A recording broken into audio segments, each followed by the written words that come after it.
Bencana banjir dan longsor di Sumatera, bisakah warga terdampak menggugat?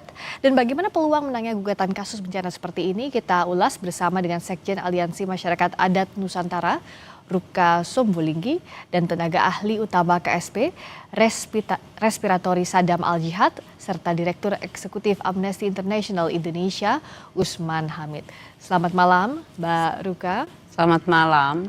Selamat malam juga Mas Sadam, Bang Usman. Selamat malam. Saya ke Mbak Ruka dulu. Dengan saat ini yang kita lihat bencana Sumatera, lalu juga warga kan ingin menggugat.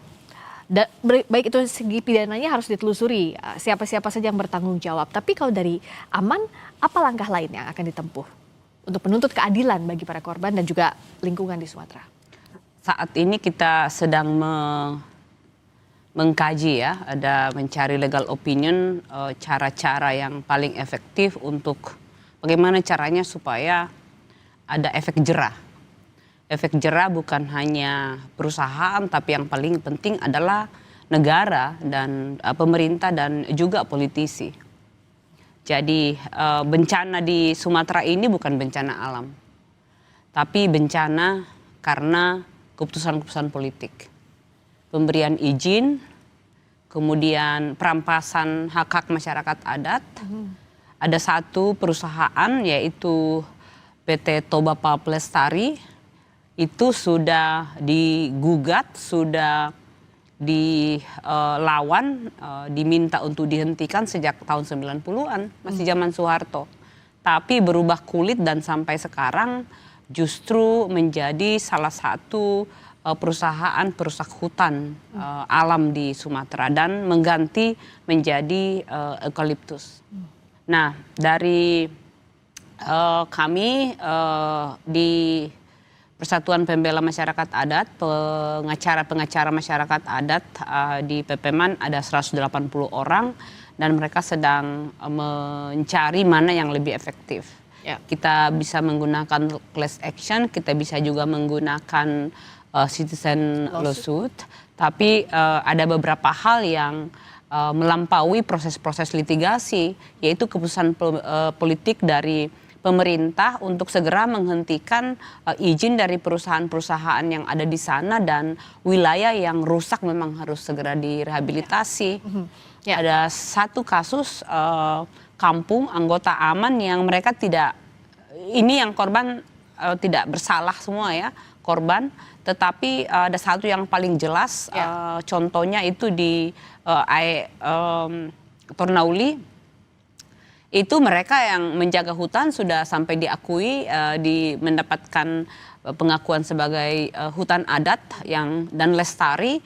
Mereka punya sawah-sawah, semuanya hancur, bahkan alat-alat tenun perempuan semuanya hancur dan totally destroyed. Jadi harus pemerintah harus bertanggung jawab dan PT TPL juga harus bertanggung jawab. Nah, kalau dari Bung Usman, instrumen hukum apa yang bisa digunakan untuk efektif? Apakah tadi citizen lawsuit ataukah class action atau apa yang bisa betul-betul mengikat sampai eksekusinya pun pihak-pihak yang bertanggung jawab tidak lolos dari tanggung jawabnya, Bung Usman?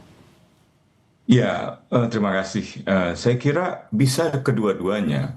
Artinya class action bisa ditempuh secara hukum, yaitu wakil-wakil kelompok masyarakat yang mengalami kerugian langsung di Sumatera, maupun juga masyarakat yang ada di wilayah-wilayah lainnya yang memang juga terdampak oleh misalnya bencana ekologis yang sama.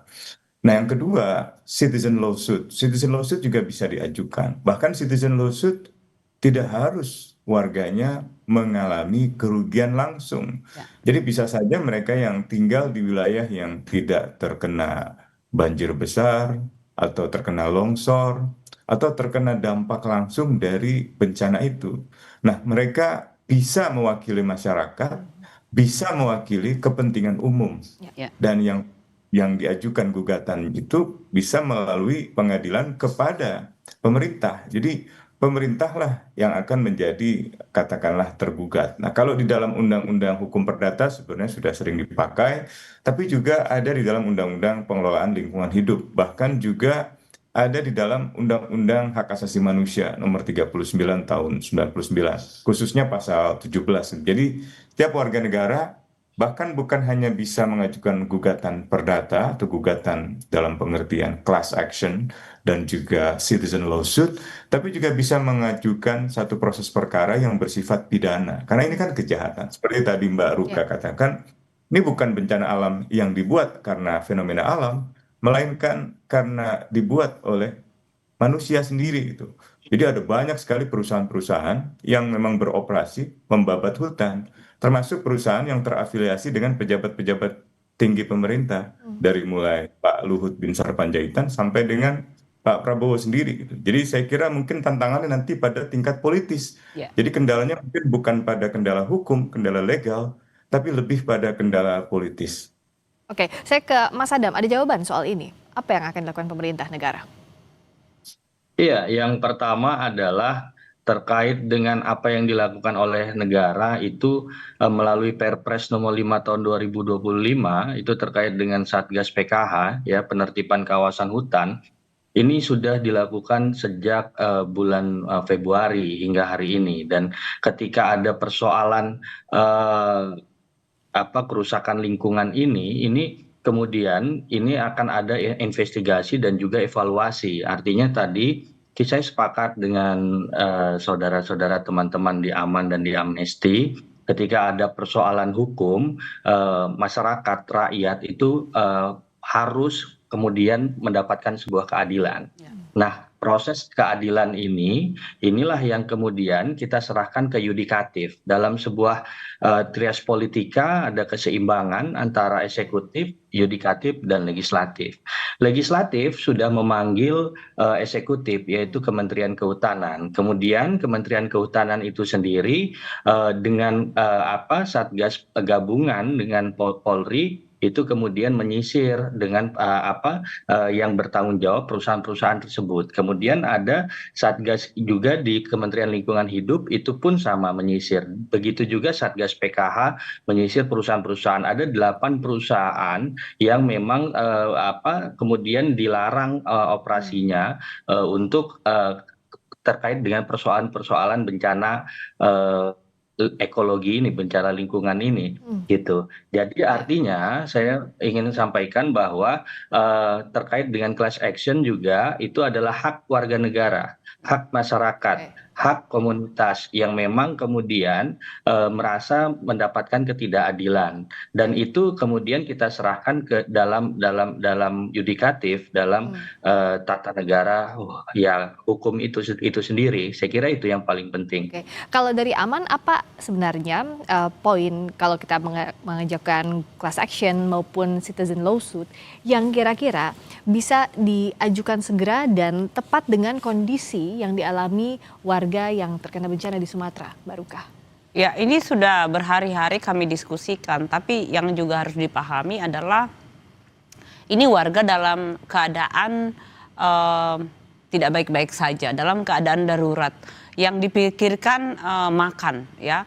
Dari Aman yang sekarang ini kami lakukan bagaimana menyelamatkan nyawa. Bantuan dulu ya? Bantuan dulu. Jadi bahkan ada anggota-anggota kita yang baru 2 hari lalu bisa dikontak dan saya rasa kalau dari kita bicara tentang hukum yang harus dilakukan pertama oleh pemerintah adalah temukan mereka, gunakan seluruh infrastruktur negara. Ya, negara katanya kita kan bukan negara miskin.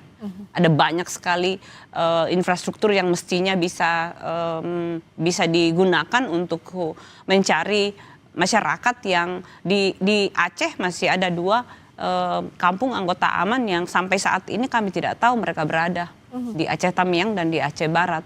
Sehingga untuk memikirkan tentang gugatan hukum ini memang nggak bisa cepat. Ya. Karena ditanya pun dalam keadaan seperti mati gimana ya, sudah masyarakat ketika ditanya mereka udah dalam keadaan kebingungan dan untuk bicara makan aja Sulit masih susah gitu. Jadi bantuan-bantuan yang kita berikan juga sangat terbatas gitu. Hanya sebatas bisa makan nasi dan telur atau ikan asin. Nah, melampaui melampaui urusan-urusan normatif dan hukum seperti ini, yang justru harus dipikirkan oleh negara itu adalah ini menyelamatkan rakyat Indonesia. Ya. Itu kewajiban. Jadi harus dilaksanakan. Siapa suruh jadi pemerintah? Gitu ya. Itulah tanggung jawab negara, tanggung jawab pemerintah. Nah, ini saya juga dengar teman-teman di Pilnet juga sedang mendiskusikan ini, sehingga harus ketemu dalam sehari 2 hari ini untuk bisa memutuskan langkah mana yang paling tepat. Tapi kondisi emosional dan psikologis masyarakat saat ini tidak sedang memikirkan itu. Jadi kita yang harus memikirkannya. Oke, bagaimana tanggung jawab negara soal ini, Mas Adam, silakan. Ya, izin. Yang pertama adalah ketika kemarin, ini dari menit pertama, dari hari pertama, Pak Presiden menginstruksikan untuk kemudian yang sesuai Undang-Undang Nomor 24 Tahun 2007 terkait dengan evakuasi dan juga distribusi logistik dan juga distribusi makanan dan sebagainya. Ini sudah dilakukan. Sudah ada 50 helikopter yang lalu lalang dengan logistiknya. Kemudian yang kedua, bagaimana hari ini sudah ada namanya Satgas Perbaikan Jembatan yang langsung diketuai oleh Kasat. Dan di situ untuk arus logistik yang memang bisa kemudian makanan itu langsung masuk ke titik-titik yang terisolasi.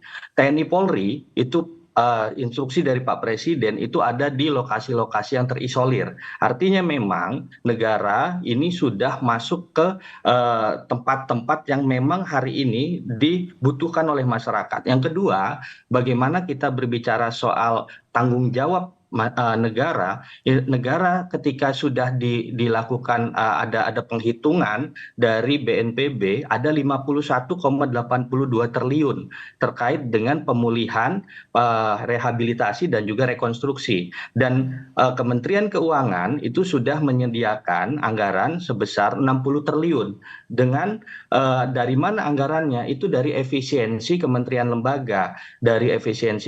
lembaga yang memang ya bahasa Pak Menteri Keuangan ya rapat-rapat yang tidak produktif dan lain sebagainya, kemudian disisir anggarannya untuk sebesar-besarnya ke masyarakat. Artinya negara di sini satu nyawa pun, satu orang pun tidak mungkin mau ditinggalkan oleh negara.